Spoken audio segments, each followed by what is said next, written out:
The house was my everything. My name is Cameron, and for the past 5 years, I'd poured my soul and most of my salary as a project manager into making it a home. Every payment, every repair, every decision, largely me. Bowen, my husband, Bowen was good at appreciating the finished product. He'd clap me on the back after I'd spent a weekend tiling the bathroom floor and say, "Looks great, babe," as if it had magically appeared. I loved him, or at least, I loved the man I thought he was, but there was always this little hum of unease, a background static that got louder whenever his parents, Jorge and Vivian, were around. They were a lot. Vivian, with her backhanded compliments that could strip paint, and Jorge, whose pronouncements on how the world should work usually involved someone else footing the bill. Lately, their visits had become more frequent, their hints about slowing down and family support less subtle. Bowen, bless his easily influenced heart, would just nod along, his eyes shining with filial devotion. I'd bite my tongue, reminding myself that they were his parents, and they lived an hour away. An hour I was starting to cherish like a precious, life-saving buffer. Last Tuesday started like any other. A flurry of emails, a team meeting that ran late, the usual project fires to extinguish. I was looking forward to a quiet evening, maybe a glass of wine and some mindless TV. Then Bowen called. "Hey Cam, Mom and Dad are going to swing by for dinner. Is that okay?" Swing by. Like it was a casual 5-minute pop-in, not a 3-hour siege. "Oh," I said, trying to keep the weariness from my voice. "Sure, Bowen. What's the occasion?" "No occasion, just a family dinner. Mum said she'd bring her famous casserole." My heart sank. Vivian's famous casserole was a dense, cheesy concoction that could double as a doorstop. "Great," I managed. "I'll pick up some salad stuff on the way home." The evening unfolded with its usual predictability. Vivian surveyed my kitchen, her gaze lingering on a fingerprint on the stainless steel fridge. "You work so hard, dear," she'd said, her voice dripping with something that wasn't quite sympathy. It must be difficult to keep up with everything. Jorge, meanwhile, had settled into my favourite armchair, flipping through channels on the TV, already making himself comfortable. Bowen shuttled between them, beaming, refilling Jorge's drink, laughing a little too loudly at his father's pronouncements about the state of the economy. I plastered on a smile and tried to make conversation, feeling like an outsider in my own home. Dinner was endured. The casserole sat heavy in my stomach. We talked about everything and nothing. Then, as I was clearing the plates, Vivian clapped her hands together, a theatrical sound in the relative quiet. "Well, everyone," she announced, her smile wide and a little too bright. "We have some absolutely wonderful news." Bowen straightened up, his face alight with an almost childlike excitement. He reached over and squeezed my hand, his palm a little sweaty. "This is huge, Cam. You're going to be so thrilled." I looked from his eager face to Vivian's triumphant one, then to Jorge, who was leaning back, a smug, satisfied expression on his face. A knot of dread began to tighten in my chest. "What is it?" I asked, my voice carefully neutral. Jorge puffed out his chest. "We've sold the house," he declared, as if announcing a royal decree. Okay, that was unexpected. They'd been talking about downsizing for years, but I never thought they'd actually do it. Their house was old, needed a lot of work. "Oh, wow," I said. "Congratulations. Where are you moving?" Vivian's smile widened, if that was even possible. "That's the best part, dear," Vivian trilled, her eyes sparkling. She reached out and patted my arm, a gesture that felt more like a claim than affection. "We're moving in with you and Bowen. Here." The air rushed out of my lungs. I stared at her, then at Jorge, then at Bowen, whose grin was so wide it looked painful. He was actually proud of this. He thought this was good news. "Here?" I managed, my voice barely a whisper. "Permanently?" "Of course, permanently. Silly." Vivian laughed, a high-pitched sound that grated on my nerves. "We're family, and this house is certainly big enough. We'll be so cozy." Jorge nodded sagely. "It just makes sense. We're getting older, Bowen can help us out, and we can help you two. Think of the money you'll all save. It's a win-win. My mind reeled. My house, my sanctuary, invaded. Not for a visit, not for a holiday, but permanently. They hadn't asked. They hadn't discussed. They had simply decided. And Bowen was beaming. I felt a cold wave wash over me, a profound sense of betrayal so sharp it was almost physical. I looked at Bowen, searching his face for any sign, any flicker of understanding of what this meant to me. There was none. Only that same blissful, idiotic pride. They hadn't just decided their future. They thought they had decided mine. They had no idea how wrong they were. Later that night, after Jorge and Vivian had finally, gleefully departed with promises to start bringing a few boxes over next week, the silence in the house felt heavy, suffocating. Bowen was humming as he loaded the dishwasher, still basking in the glow of the announcement. "Bowen," I began, my voice tight. "We need to talk about this." He turned, still smiling. "About what? Isn't it great? Mom and Dad here with us. It'll be like when I was a kid, but better, because you're here too." I took a deep breath, trying to stay calm. "They can't just move in here, Bowen. We never discussed this." "I never agreed to this." His smile faltered. "What's not to agree to? They're my parents, Cam. They need a place. We have space. It's what families do." "Families also communicate," I said, my voice rising despite my efforts. "They don't just spring life-altering decisions on people. This is my house too, Bowen. I pay the mortgage." He frowned, a petulant look crossing his face. "Don't be like that. You're making it sound like they're freeloaders. They'll contribute, I'm sure. And Dad said it himself. We'll save so much money. Think about it. No more rent for them. They can help with utilities." "Help with utilities?" I almost laughed. "Bowen, they expect to live here for free. And what about our life, our privacy? My office will become Jorge's den, won't it? Vivian will redecorate the kitchen while I'm at work." "You're being dramatic," he said, turning back to the dishwasher, dismissing me. "Mum's a great cook, and Dad will be company for you when you're working from home." "I don't want company when I'm working from home," I snapped. "I want peace and quiet. This is a huge imposition, Bowen, and you didn't even think to talk to me about it?" He slammed the dishwasher door shut. "Why are you always so difficult about my family? They're good people. They love you. You should be more family-oriented." Gaslighting. The accusation stung, sharp and unfair. "This isn't about being family-oriented, Bowen. This is about respect. My respect. Our respect as a couple." He sighed, running a hand through his hair. "Look, it's happening, okay? They've sold their house. They've got nowhere else to go." A cold suspicion began to form. "When did they sell it?" "A few weeks ago, I guess. They wanted to surprise us with the good news. And you knew?" He shifted uncomfortably. "Well, yeah. I mean, I knew they were planning it. It's a good plan, Cam. Solid." The casual admission, the complete lack of regard for my feelings, for our shared life, hit me harder than their initial announcement. I felt a chasm open between us, wide and dark. I started noticing little things after that. Odd withdrawals from our joint savings account, small amounts at first, then larger. I'd ask Bowen, and he'd have a vague explanation. "Oh, that was for car parts," or "just some bills I forgot about." I wanted to believe him. I told myself the stress of the impending invasion was making me paranoid. A week later, Bowen came home from work, whistling. "Just got off the phone with Dad," he said, grabbing a beer from the fridge.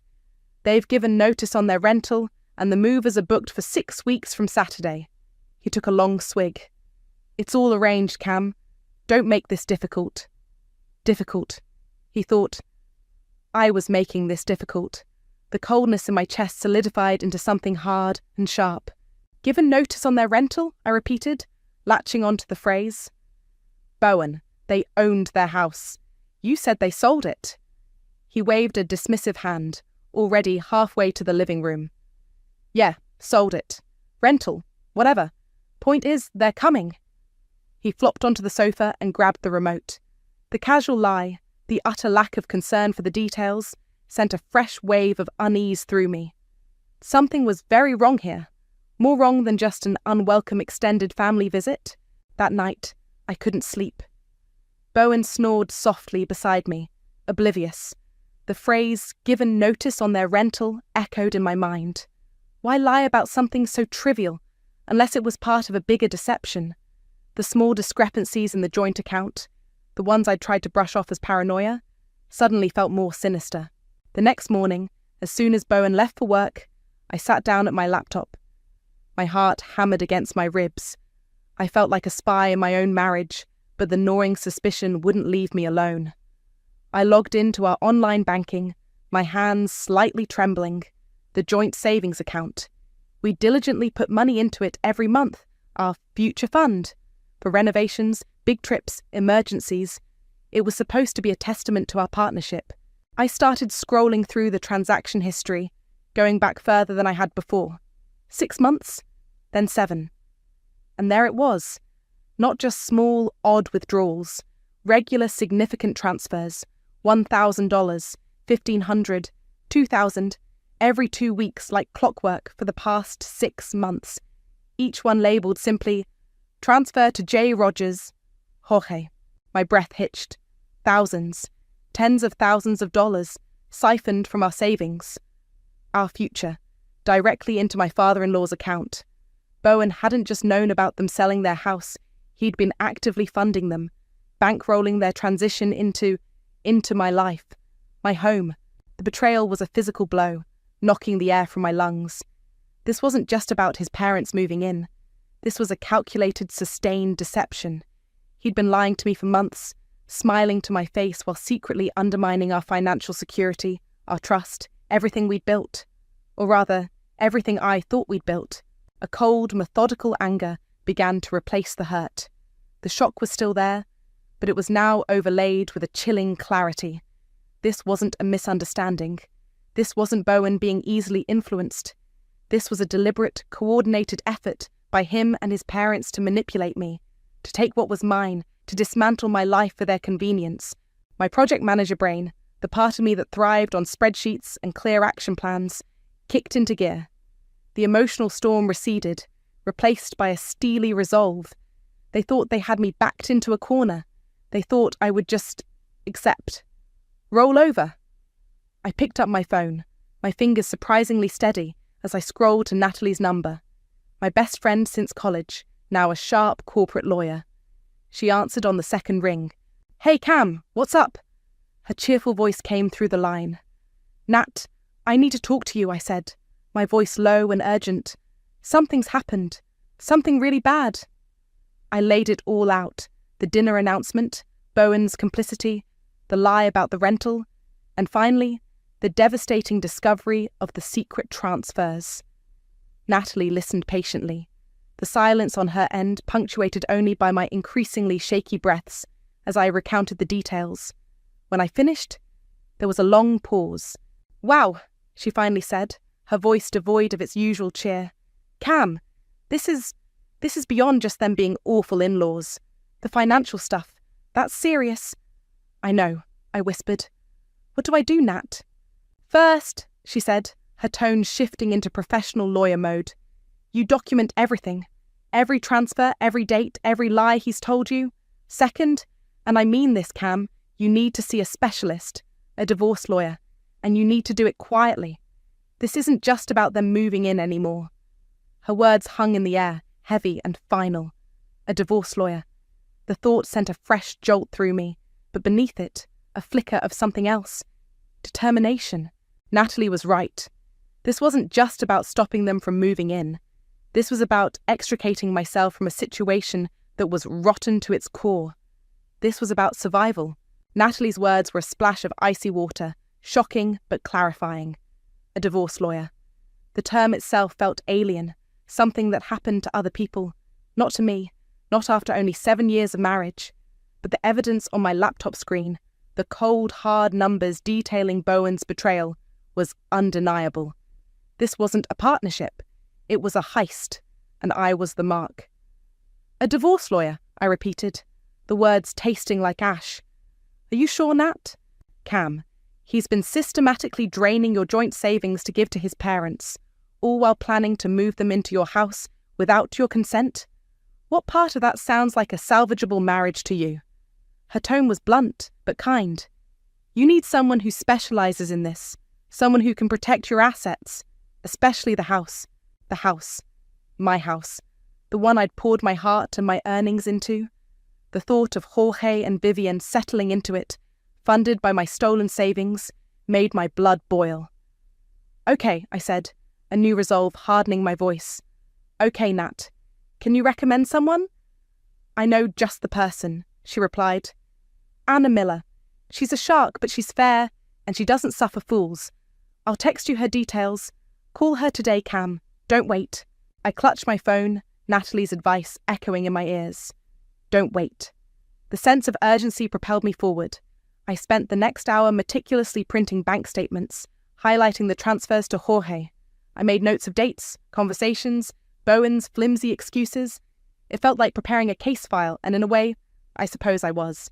By lunchtime, I was sitting in the sleek, minimalist waiting room of Anna Miller's law firm. The air hummed with quiet efficiency.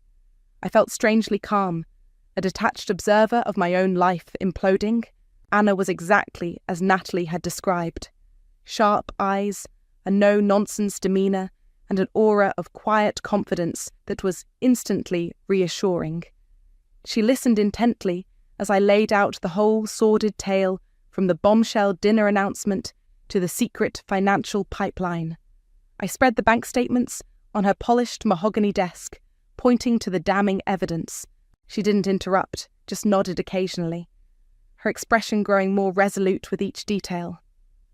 When I finally finished, speaking about the house, my voice thick with emotion as I explained how much of it was mine. The down payment from my own savings before we married, the mortgage payments meticulously documented from my personal account. She leaned back in her chair. Well, Cameron, she said, her voice calm but firm, this is quite the situation. Your husband and his parents have been extraordinarily presumptuous, not to mention the financial misconduct. That's a serious breach of trust. So what can I do? I asked, my voice barely above a whisper. Can I stop them from moving in? Can I get my money back? Anna steepled her fingers. Stopping them from moving in is one thing, but given the depth of the deception, are you sure that's all you want? Or are you ready to consider a more permanent solution? Her gaze was direct, unwavering. She wasn't just talking about keeping Jorge and Vivian out. She was talking about Bowen. I thought of his beaming face at that dinner, his casual dismissal of my feelings, the months of lies. The man I married, or thought I'd married, was gone, replaced by a stranger who prioritized his parents' greedy whims over our life together. I want a divorce, I said, the words coming out stronger than I expected. And I want them out of my life, and out of my house. A small, almost imperceptible smile touched Anna's lips. Good. That clarifies things considerably. She then outlined a strategy, clear and concise. We file for divorce immediately. Irreconcilable differences, compounded by financial misconduct and dissipation of marital assets.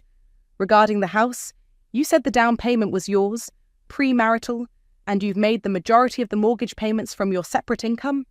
Yes, I have all the records. Excellent. We'll petition for the sale of the marital home. Given your contributions and his financial misconduct, we'll argue for a division of assets that heavily favours you. In fact, we'll argue that the equity is predominantly, if not entirely, yours. A surge of something I hadn't felt in weeks. Empowerment coursed through me. It wasn't just about stopping them. It was about reclaiming what was rightfully mine. What about them moving in? I asked. They're planning to arrive in less than 6 weeks. Anna's smile was predatory now. Let them. Let them book their movers. Let them pack their boxes. We'll time the service of the divorce papers for maximum impact. As for the house, we can list it for sale quietly. Once it's under contract as part of a divorce settlement, their plans become irrelevant. She slid a sheaf of papers across the desk. These are the initial divorce filings. Read them carefully. If you're sure, sign them, and we'll get the ball rolling today. I read through them, the legal jargon a stark testament to the end of my marriage. But there was no sadness, only a grim sense of purpose. I picked up the pen and signed my name. Leaving Anna's office an hour later, the city air felt different. charged with possibility. The papers were filed, the clock was ticking, and they had no idea they were walking into a meticulously laid trap. The weeks that followed were a masterclass in duplicity, mostly on their part, but with a quiet, simmering counter-narrative playing out in my head and through my discreet actions. On the surface, I was the slowly coming around wife. I stopped arguing with Bowen about his parents. When he'd bring them up, bubbling with excitement about their impending arrival, I'd offer a tight, non-committal smile and a vague, "That's something." Jorge and Vivian, emboldened by my apparent acquiescence, became regular fixtures. They'd pop over unannounced, usually around dinner time, or on Saturday mornings when I was trying to catch up on chores, or, God forbid, relax. "Just wanted to measure the guest room again, dear," Vivian would chirp, brandishing a tape measure like a weapon. "Jorge is thinking of bringing his big recliner, and we need to see if it will fit with the dresser." My guest room, soon to be their room. Jorge, meanwhile, would wander into my home office, the one I'd painstakingly designed for productivity and calm. He'd stand in the middle, hands on his hips, surveying it like a conquering general. "You know, Cameron," he said one afternoon, while I was on a crucial video call, "this room has excellent light. It would make a fine den, a place for a man to read his paper, perhaps enjoy a brandy in the evening." He winked, oblivious to the death glare I was trying to project through my screen. Bowen, bless his oblivious heart, just lapped it up. "That's a great idea, Dad. Cam's usually done with work by 5 anyway. Right, babe?" I'd just smile. A smile that didn't reach my eyes. A smile that was counting down the days. Vivian took a particular interest in my kitchen. "Such a lovely big space," she'd sigh, running a critical finger over my countertops. "Though the layout isn't terribly efficient, is it? And these cabinets? A bit dated, dear." She'd then launch into her plans for small improvements. New handles, perhaps a different backsplash. Just to make it more functional for all of us. The audacity was breathtaking. Every comment, every suggestion was a tiny pinprick fueling the cold fire of my resolve. I documented it all, mentally and sometimes in a locked file on my computer. Their presumptions, their entitlement, their casual dismissal of me in my own home. One Saturday, while I was pretending to be absorbed in a book on the patio, Vivian was on the phone in the kitchen, the sliding door slightly ajar. I could hear her voice, syrupy sweet, talking to Bowen's sister, Tamara. Tamara had always been a bit smug, siding with her parents, but from a safe distance, never having to live with the direct fallout of their schemes. "Oh, it's going to be wonderful, Tamara," Vivian cooed. "Bowen is so happy to have us. And honestly, it's about time. Cameron works such long hours, you know. Once we're settled, Bowen can finally cut back his hours at that stressful marketing job. Cameron earns enough for all of us, and it's time she focused more on family. Maybe started thinking about giving us some grandchildren." My blood ran cold. So that was the grand plan. Not just a free place to live, but a complete financial takeover. They expected me to support all of them, while Vivian presumably directed my life, and Bowen would what? Become a kept man. The sheer, unadulterated gall of it almost made me laugh out loud. Instead, I just marked it down. Another piece of evidence, another nail in their self-constructed coffin. Bowen remained blissfully unaware of the storm brewing beneath my carefully constructed calm. He saw my lack of outright hostility as acceptance. He'd even started making comments like, "See, I told you it would be fine. Mum's already got ideas for the garden." "That's nice," I'd reply, my voice carefully neutral. The in-laws' visits became a grotesque parody of family harmony. They'd bring paint swatches, fabric samples for curtains I would never hang, and debate the merits of different flooring for rooms I intended to sell out from under them. One evening, Jorge, full of self-importance after a hearty meal that I'd cooked, pressed a booklet of paint swatches into my hand. "We're thinking a nice, calming blue for the master bedroom," he announced, as if he were bestowing a great gift. "Your current colours are a bit aggressive." My bedroom. Our bedroom, soon to be just me bedroom again, once Bowen was out. Aggressive? He had no idea. I smiled sweetly, the image of Anna Miller's confident face flashing in my mind. I'll consider it, Jorge. Thank you for the suggestion. He beamed, patting my shoulder. Good girl. Knew you'd see sense. Oh, I was seeing sense, all right. More sense than any of them could possibly imagine. The trap was set. All I had to do was wait for them to walk into it. And they were practically skipping. The final weeks leading up to M-Day, as I'd started calling it in my head, moving day, mayhem day, my day, passed in a surreal haze. Jorge and Vivian officially sold their house, the one they actually owned, not the fictional rental Bowen had mentioned. The closing went through, and suddenly, they were all about packing boxes and decluttering. Or rather, Vivian was about decluttering. Jorge mostly supervised from his armchair, offering pronouncements on what was good enough to bring to Cameron's. Bowen, bless his increasingly clueless soul, threw himself into the process with gusto. He spent weekends at his parents' old place, hauling boxes, dismantling furniture, a dutiful son to the bitter end. He'd come home exhausted but triumphant. Got Dad's entire workshop packed up today, he'd announce, beaming. He's so excited to set it up in our garage. My garage, I'd think, picturing the for sale sign that Anna's recommended realtor was preparing. That's ambitious, I'd reply, offering him a bottle of water.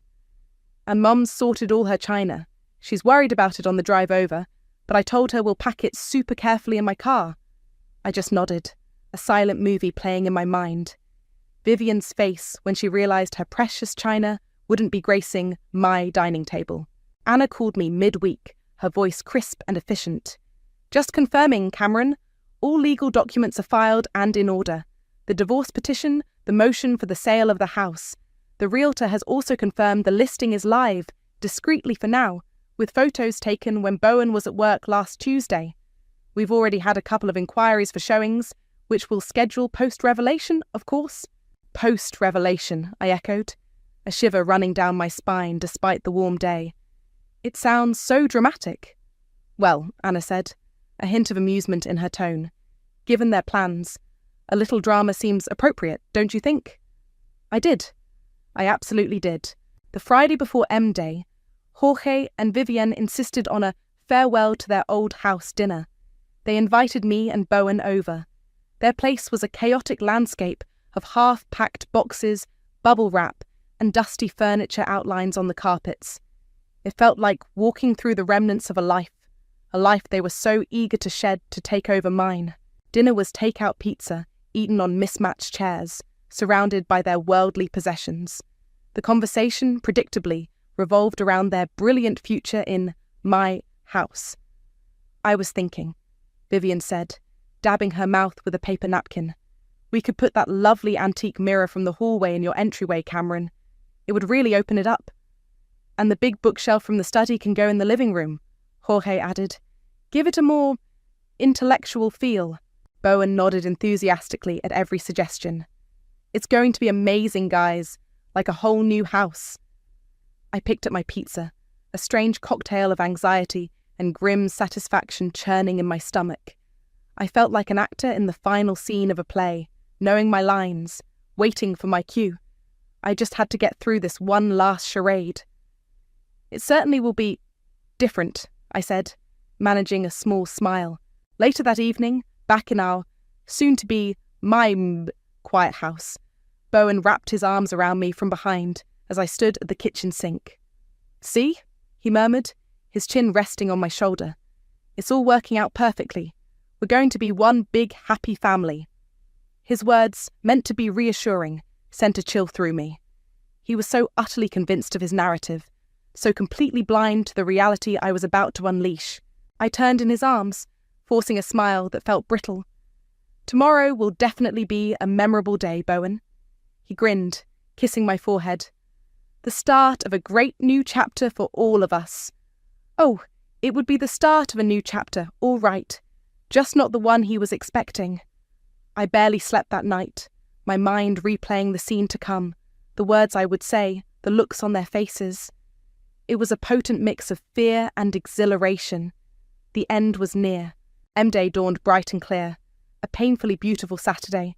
I was up before the sun, a knot of nervous energy coiling in my stomach. I dressed carefully, choosing an outfit that made me feel confident, in control. By the time Bowen stirred, I'd already had 2 cups of coffee and mentally rehearsed my lines a dozen times. "Morning, sleepyhead," I said, my voice surprisingly steady. "Big day today." He stretched, yawning. "Tell me about it. Mum and Dad are aiming to be here by 9 with the first load. Said they're bringing the essentials first so they can get settled in right away." He grinned, oblivious. "You excited?" "Beyond words," I replied, and it wasn't entirely a lie.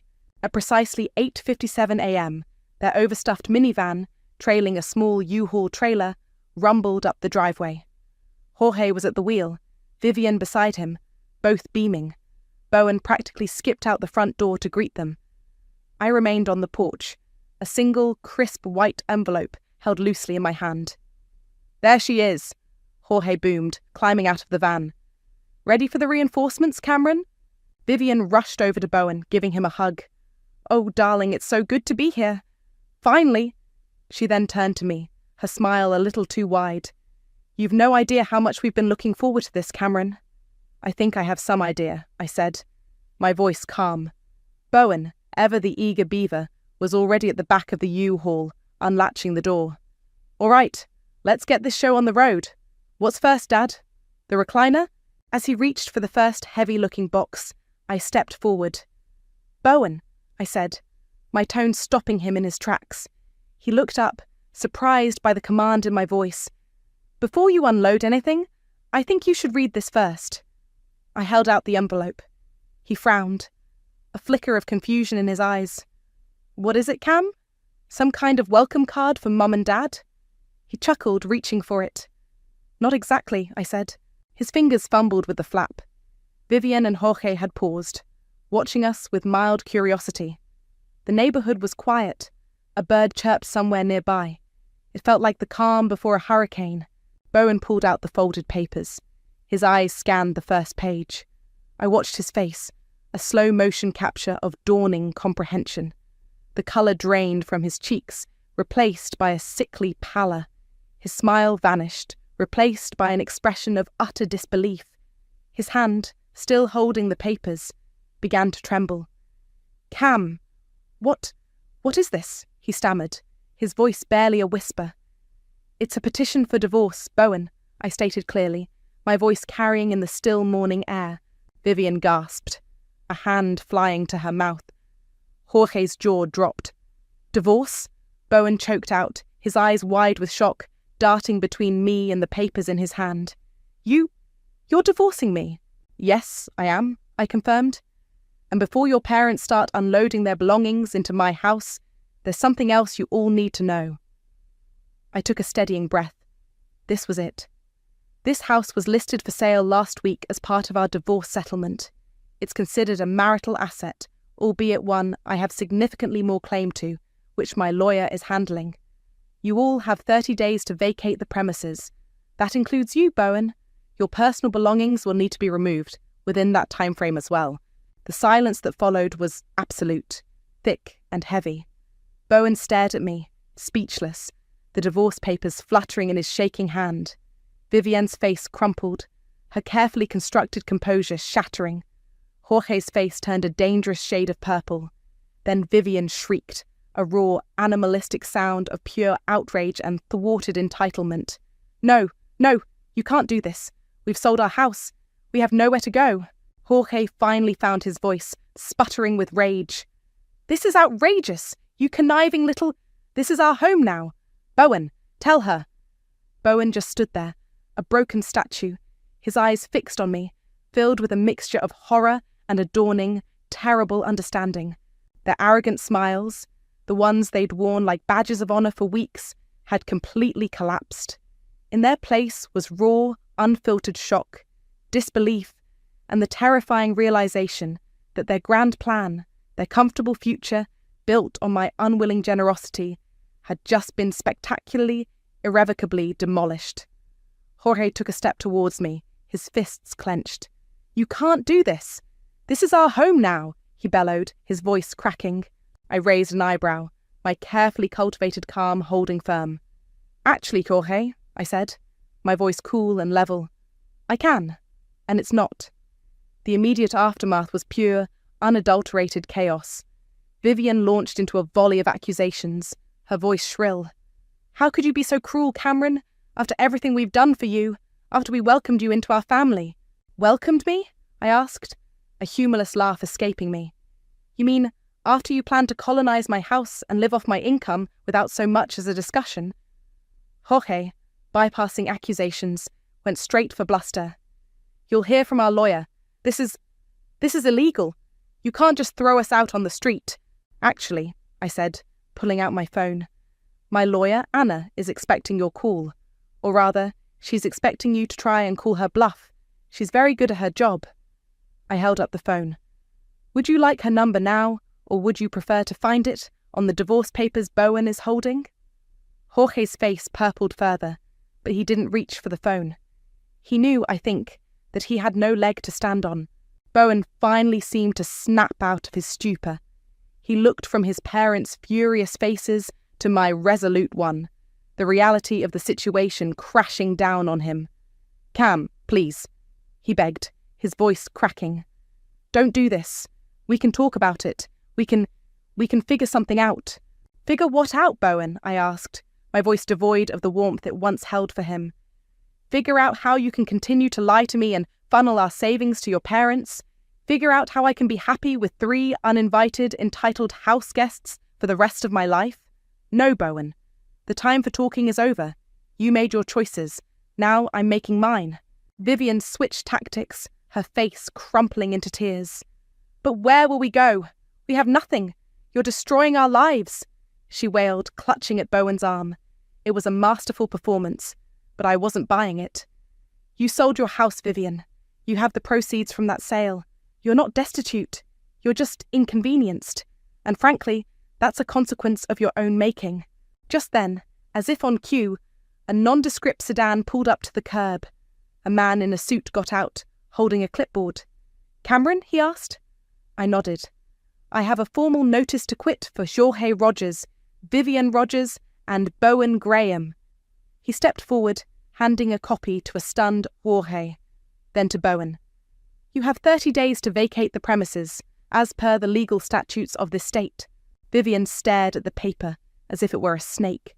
"Squatters' rights!" she suddenly shrieked, a wild look in her eyes. "We've established residency by bringing our things." She gestured vaguely at the U-Haul.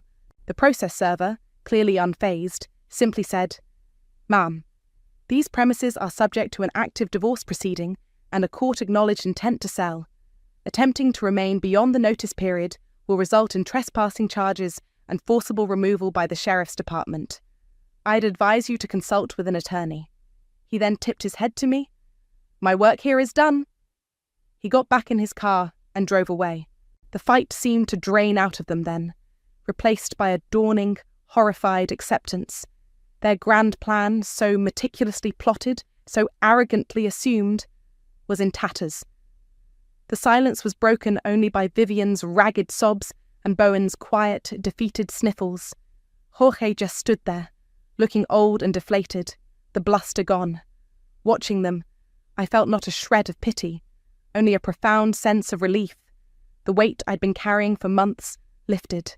The next few weeks were an adjustment.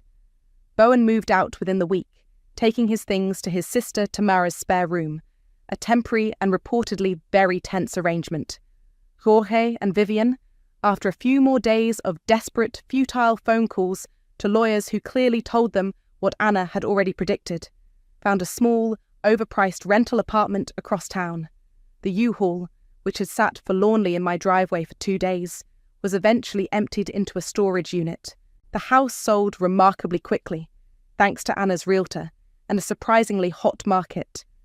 I found a smaller place, a chic little condo downtown that was all mine, filled with light and peace. The closing on the old house was swift, the division of assets heavily in my favour, just as Anna had predicted. The money Bowen had siphoned off was largely accounted for from his share of any remaining marital assets, which weren't much after the house. Tamara, surprisingly, called me once, not to yell, but with a sort of grim amusement. "You know, Cameron," she'd said, "I always told Mom and Dad they pushed too hard. They're miserable in that tiny apartment. Serves them right, I guess.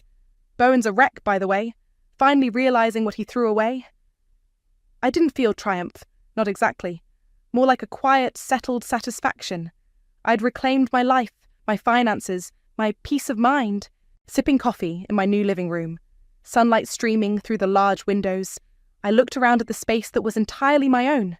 No uninvited guests, no passive-aggressive comments, no secret betrayals. Just me, and the quiet hum of a life I was building on my own terms. They thought they were moving into my house. Instead, they moved right into the consequences of their own actions. And honestly, the view from here was fantastic.